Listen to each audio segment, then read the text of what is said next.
Take off with the remote controller too.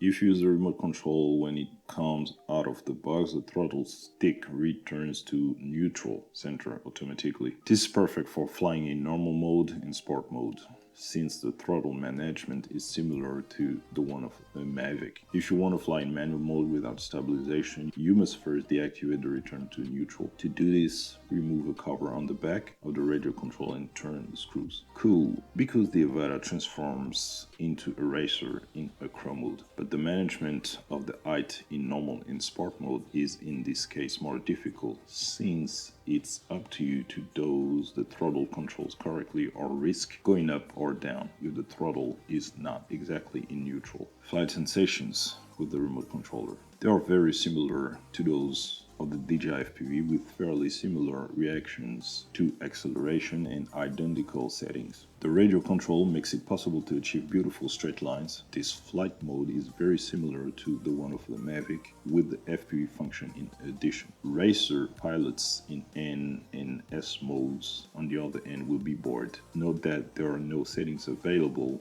for normal and sport mode. Can we fly in Acro? Yes, it's manual mode. In manual mode, for the record, the manual mode deactivates the stabilization of the drone partially by prohibiting angles if the attitude limit option is activated, or totally by disabling this option. It's up to you to fly, and unlike normal and sport mode, if you don't do anything, the aircraft doesn't hover, it crashes. To arm the motors, there are several methods, the simplest being a double tap of the start and stop key. Then you have to push the gas fairly frankly. The device, despite the lack of pilot assistance, is rather stable and reacts in a fairly healthy way to the commands. There are no Betaflight style PID settings, just enough to modify the flexibility and the responsiveness of the controls. Expo, max rate, and sensitivity centering, and again, these settings are only available for manual flights. To land, landing in manual mode requires not missing the double tap of the start and stop key when you touch the ground, otherwise you will bounce stupidly. But you can change the arming disarming method in the setting.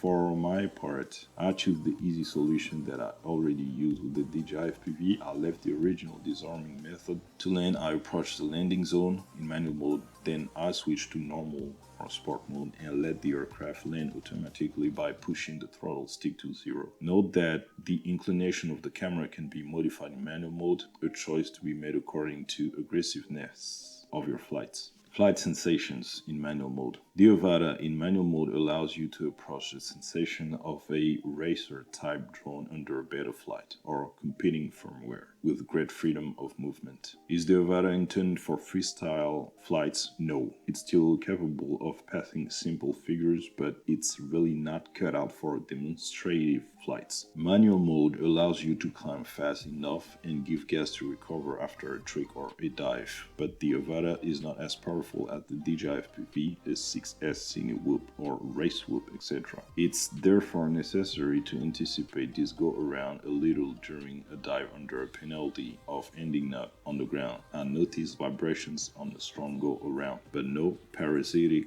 movements like the prop wash nor yaw washout on tight turns. A noise. It's a legacy of the DJI FPV. It's also classic Cine Whoop and more generally devices with ducts structure that channel the airflow from the propellers. The Avata is noisy, very noisy, and even your flights do not go unnoticed, neither in humans nor in animals. This noise is shrill throughout the flight, and even more so when you fly aggressively. This is one of the major flaws of this device. Flight stability. Regulars of racers with small onion settings will be disappointed, as they were with the DJI FPV. Outdoors, the Avata waddles less than its predecessor. The parasitic movement are more akin to a kind of trembling, but wiggles so much that a GoPro Hero 6 camera mounted on the Avata didn't stabilize footage properly, either with built-in stabilization or in post-production with real steady and gyro flow.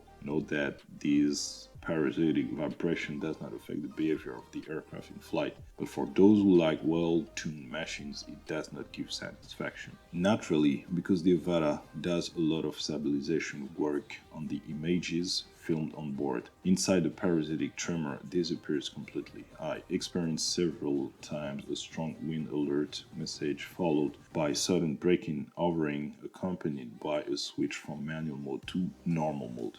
This happened to me, for example, when I came out of a forest through the canopy. The Avata did not like to face the wind once it passed over the trees, although it was not so strong.